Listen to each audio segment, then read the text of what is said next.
Even if you don't have a garden space, you can grow a wide variety of salad greens in the house with no special equipment any time of year.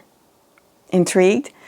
Come for a tour of my indoor salad garden and I'll show you exactly how it's done.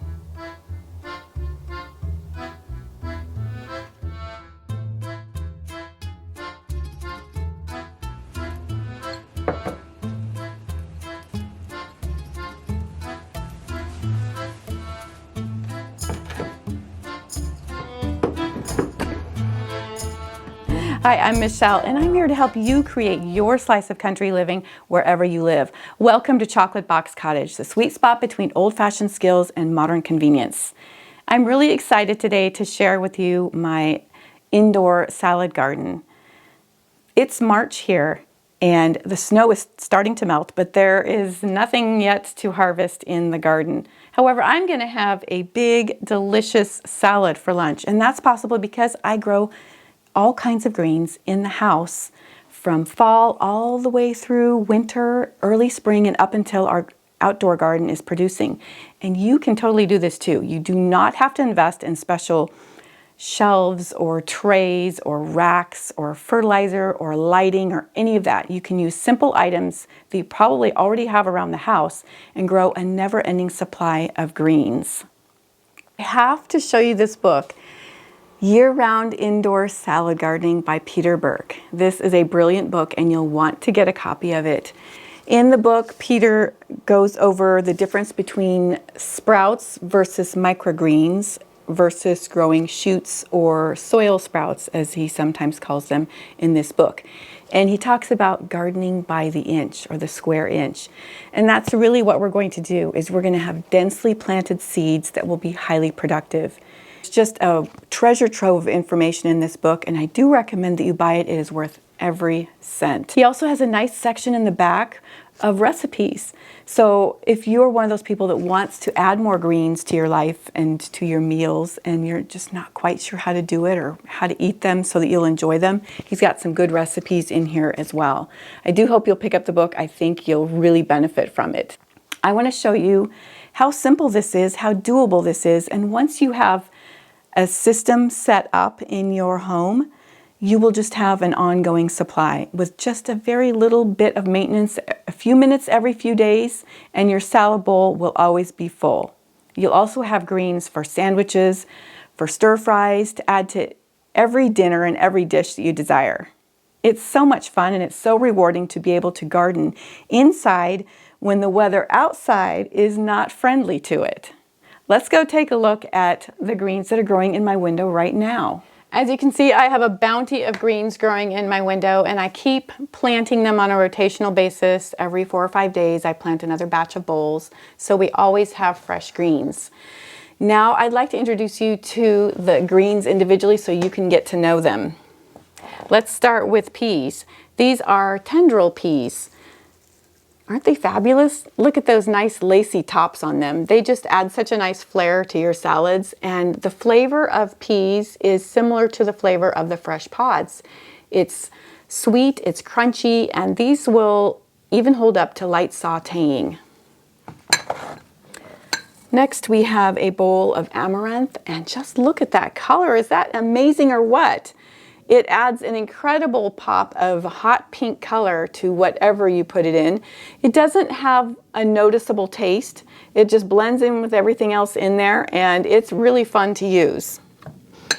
Next, we have some buckwheat, which is, yes, grown from buckwheat seeds, often called buckwheat lettuce. And that is because the flavor does indeed remind you of lettuce. It is even a similar texture, and it has just that really light sour note that makes you think lettuce. And look at those beautiful pink stems. That adds some fun color to your salad bowl also.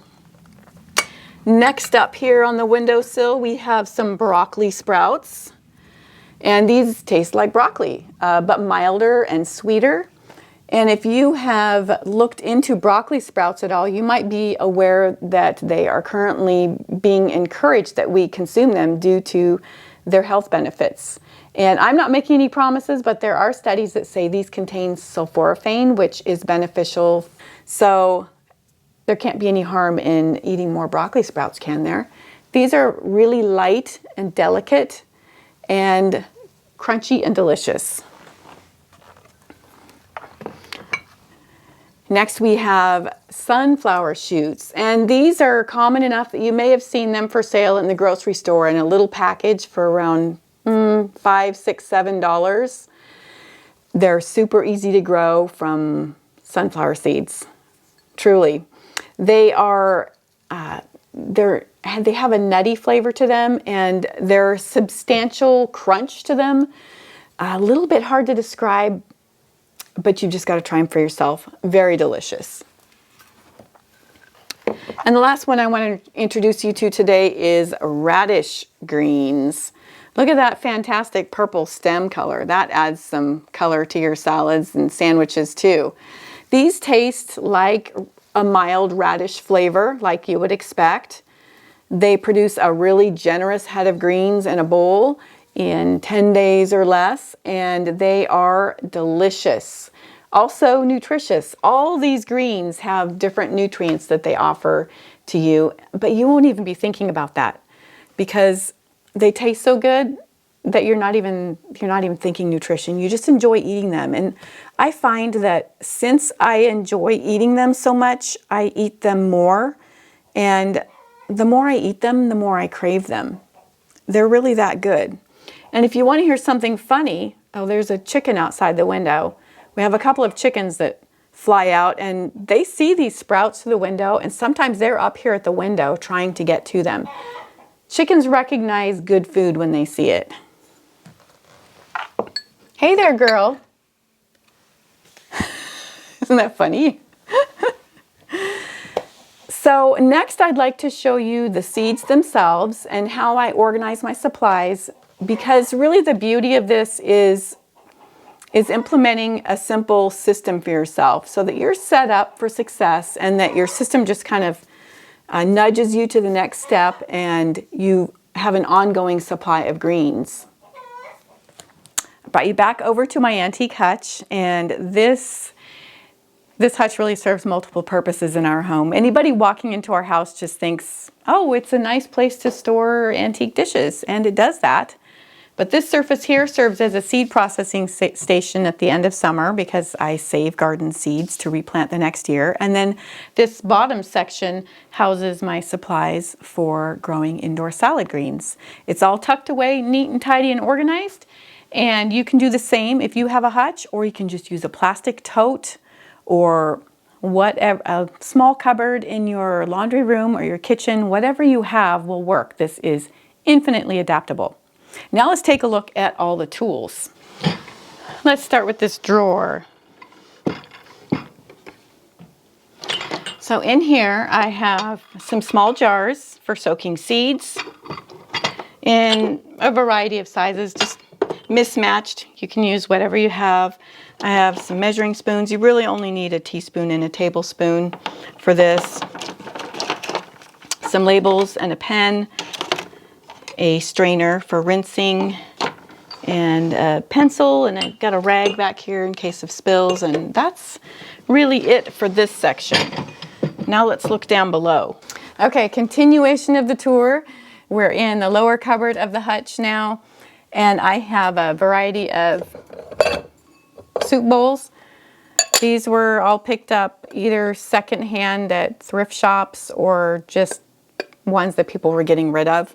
So I have, maybe 20, 30 different bowls, very inexpensive to find at yard sales. These are going to serve as pots for our salad greens. Potting soil.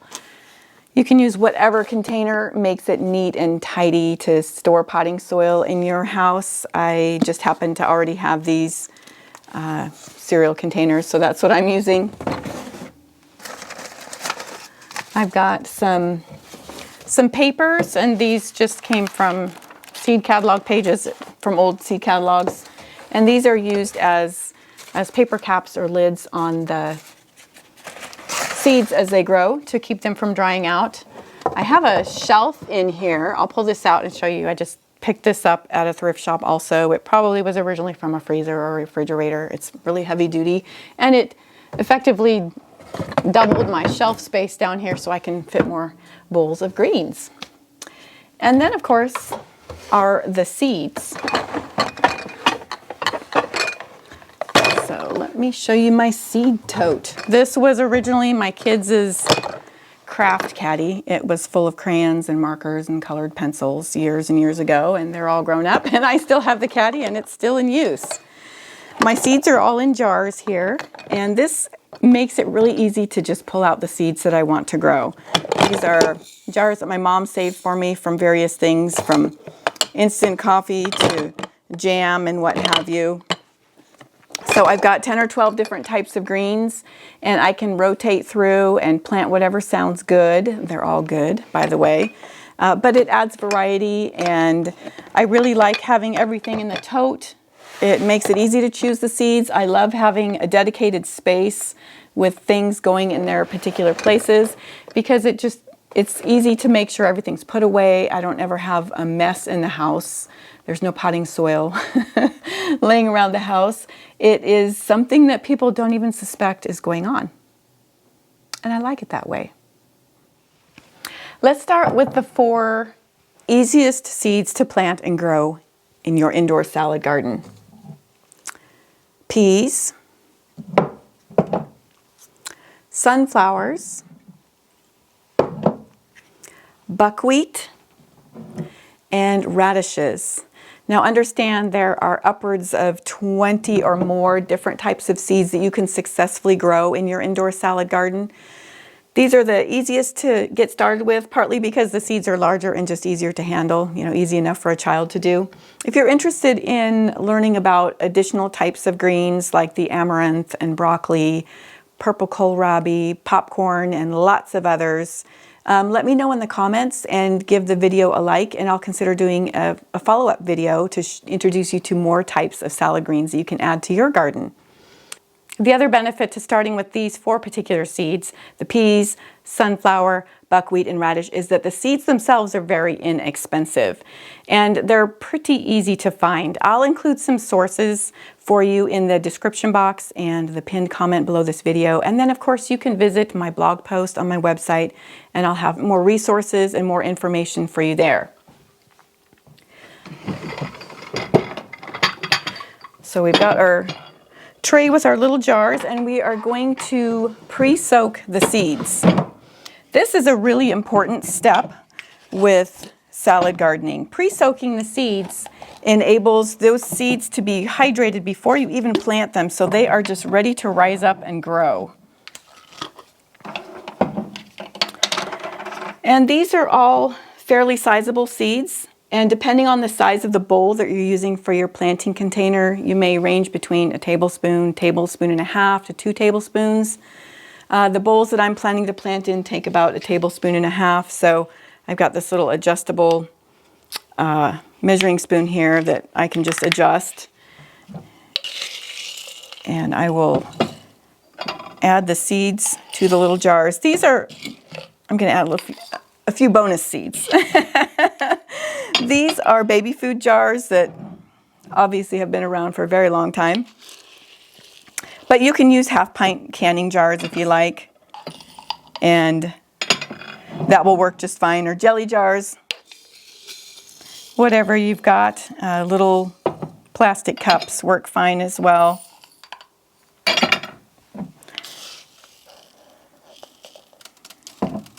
Right, and our last one here is radishes. Now simply add water. You want to cover the seeds by at least twice their volume of water.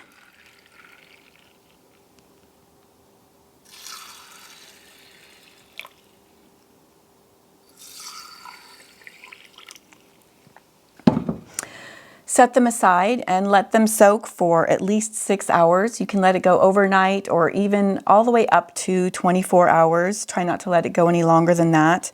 I tend to stir them a little bit with my finger and make sure that they're all going to get in there.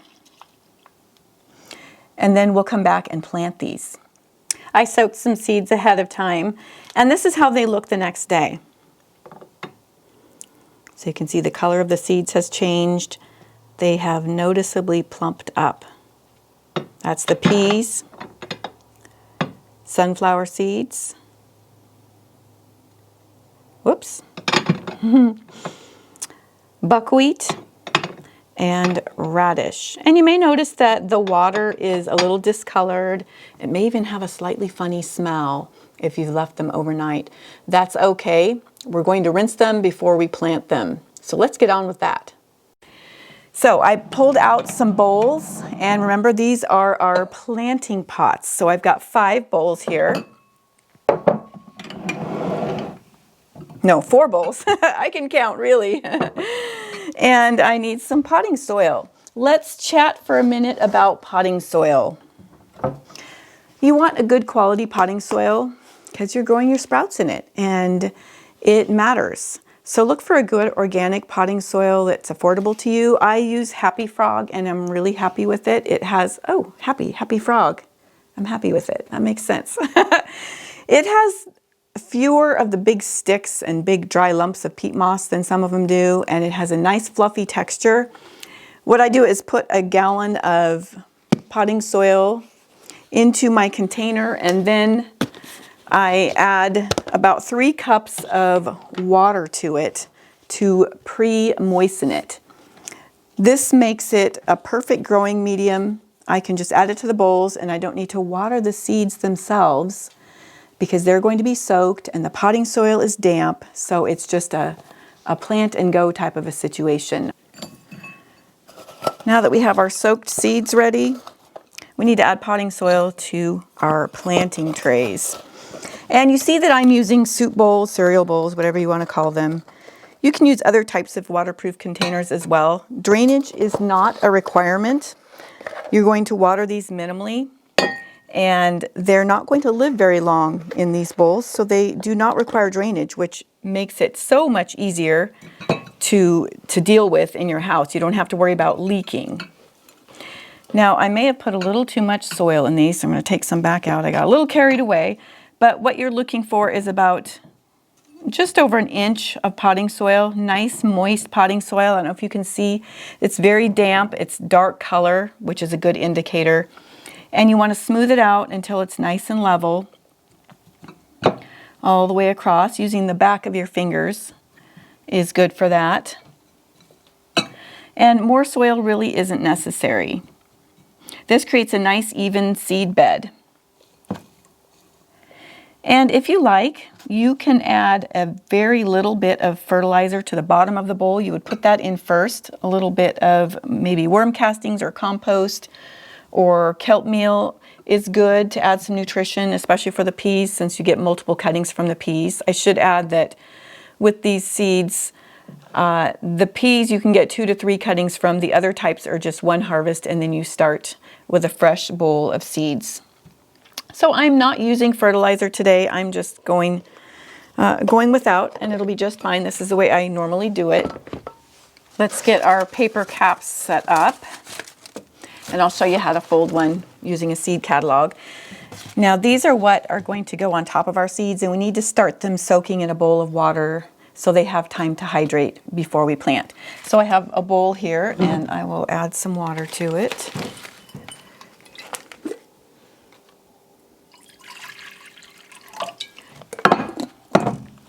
And then just pop our caps in there. I've got a variety of materials here. This was a plain newsprint that was left over from moving. That works. Newspaper works, although that's getting harder to find, so I don't rely on that anymore. Just a paper napkin works, and then of course pages from seed catalogs work also. I'm going to let those soak for a few minutes while we're getting our seeds rinsed, and then let me quick show you how to fold one of those.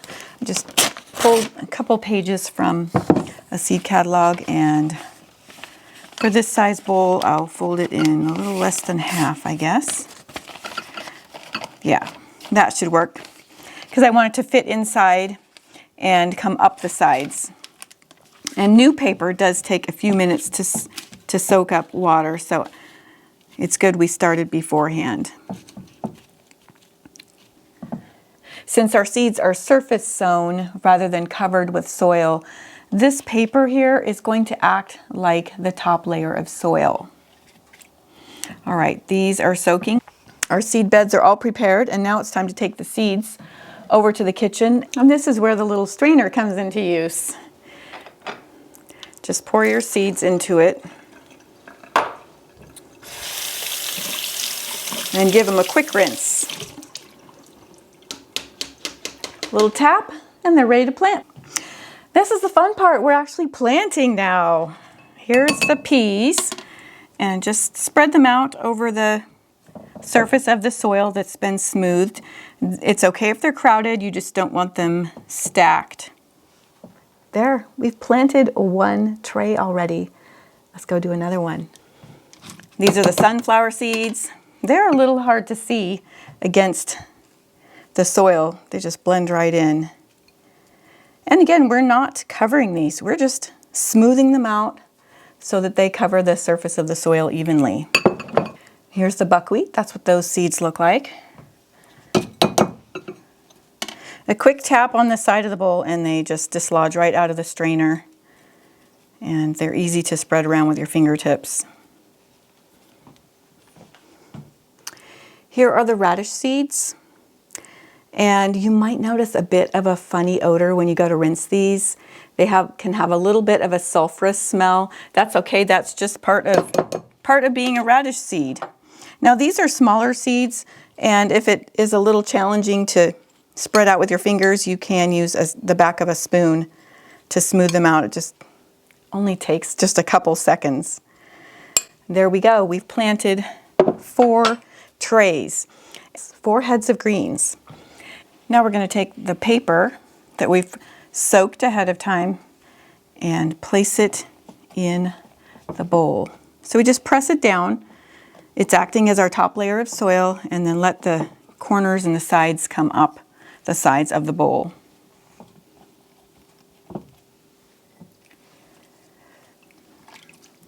This is the napkin.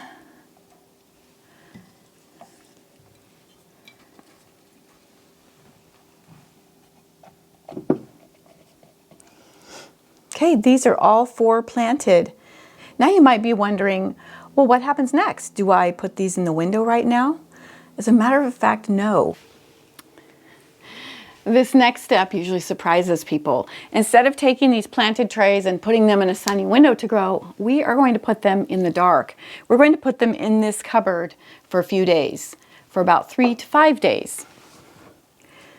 And before we do that, I am going to label the peas. I like to put a date on the peas, a little sticky dot with the date to keep track of when they were planted, because you can get 2 to 3 cuttings from peas.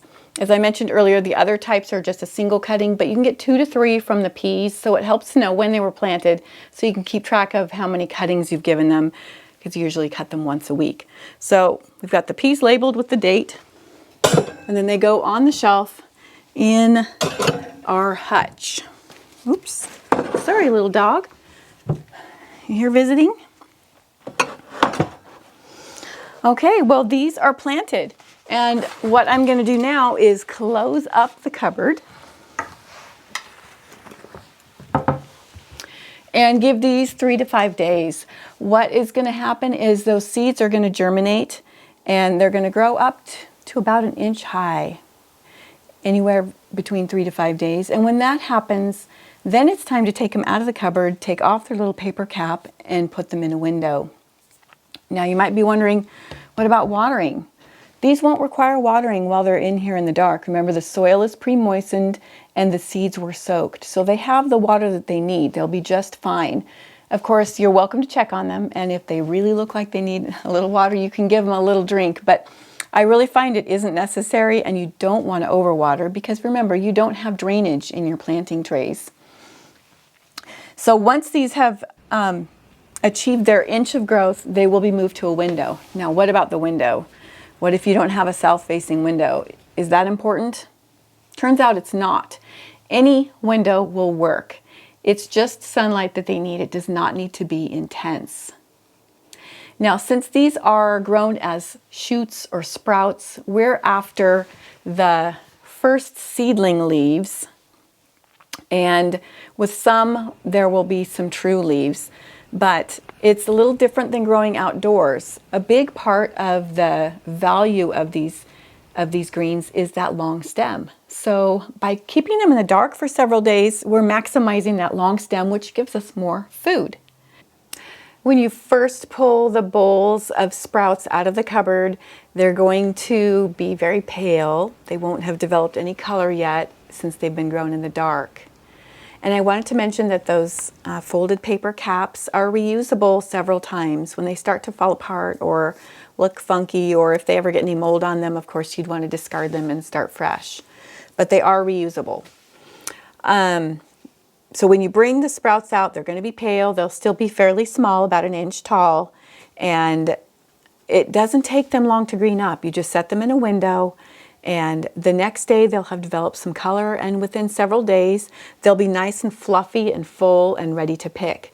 There is a little bit of maintenance required, and I don't see it as maintenance. I see it as gardening, and indoor gardening is fun, especially during the off season. But it should be noted that sunflowers, of course, come from sunflower seeds, so these are going to have holes on them, and a lot of them will just shed naturally and fall off. So you may want to come through occasionally and with a little vacuum or a little whisk broom and sweep those up, or just kind of rub your hands over the top or pull them off as you see them when you're checking on your plants every day. And the buckwheat as well, you'll also note some holes here and there that will need to be brushed off or pulled off, because you don't want to eat holes. And as far as watering, it doesn't take very much. Keep a watering can with a narrow spigot handy to water your greens, maybe between 2 to 4 tablespoons at a time. If you see them start to wilt, then you know they are thirsty and you can give them a little drink. But keep in mind that the water is going to stay there in the bowl. The thirstiest ones, I would say, are the radishes. Those seem to really soak up more water, so I generally give those a little extra over and above what the others require. And within 10 days, somewhere between 7, 8, 9, 10, 11 days, you'll have a full banquet here of greens that are ready to pick. Now, rather than harvest them here, I'll take some over to the hutch, because I know the lighting here isn't ideal, and I want you to be able to see what we're picking. Well, it's time to harvest, and this is such a rewarding part. Really, the whole thing is very rewarding. And I have to mention, it took a lot longer to explain how to do this than it does to actually do it. So keep that in mind. Once you have your system set up, it almost takes care of itself. So I have the basket that comes with my salad spinner. I like to harvest directly into it. It makes it easy to wash them. And a pair of just clean kitchen scissors. I brought some bowls over here so you could see what we've got. We've got peas, sunflowers, buckwheat, and radishes. So let's start with the peas. And here is what they look like. They're feathery, they're soft, and they're so tasty. So we're starting with the peas. Just take your scissors and cut the shoots off just above soil level. Cut them as close as you can.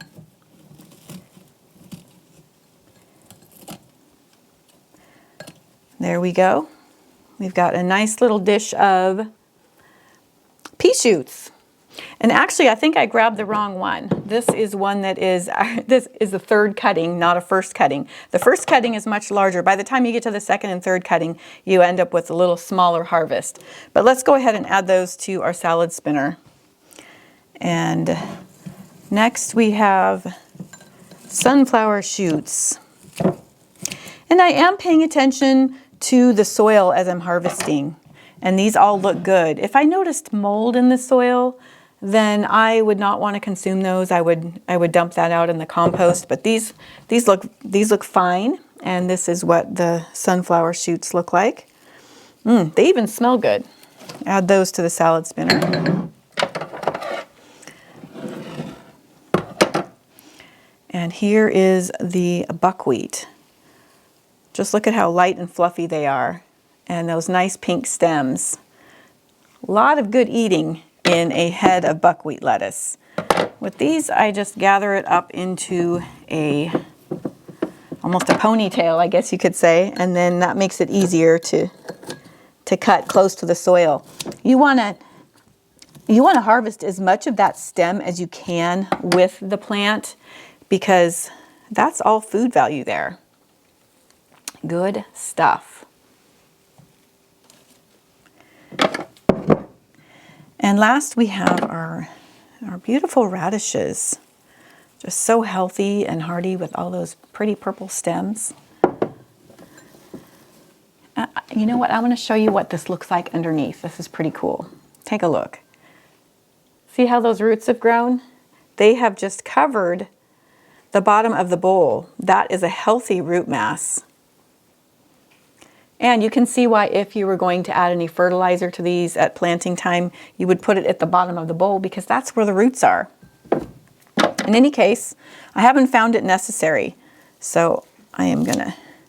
The radishes always grow very densely, so it takes a few snips around the bowl to get them all harvested. And here we go. A beautiful handful of delicious, crisp radish greens to add to our salad spinner. Well, here are the greens that we harvested from our 4 bowls. And isn't this just amazing? These are all fresh, organic salad greens that were grown in just over a week from the time it took to plant them to the time it took to harvest them. Now we just need to give them a quick rinse and make a salad. I dished myself up a beautiful lunch salad here with our mixed greens, chopped apples, sunflower seeds, pumpkin seeds, feta cheese, and a simple vinaigrette made with some good olive oil and good balsamic vinegar and a little salt and garlic. And then I couldn't resist adding a couple of special extra greens here. These are popcorn shoots, and they are intensely sweet, very delicious. And this is amaranth, just like you see right here. Let's add a fork full of ferment to our salad, because that makes everything better. We've got some golden sauerkraut here, and I would normally eat that first, but I'm going to take a bite of the salad and just see how that is. You want to get a little bit of everything on the fork.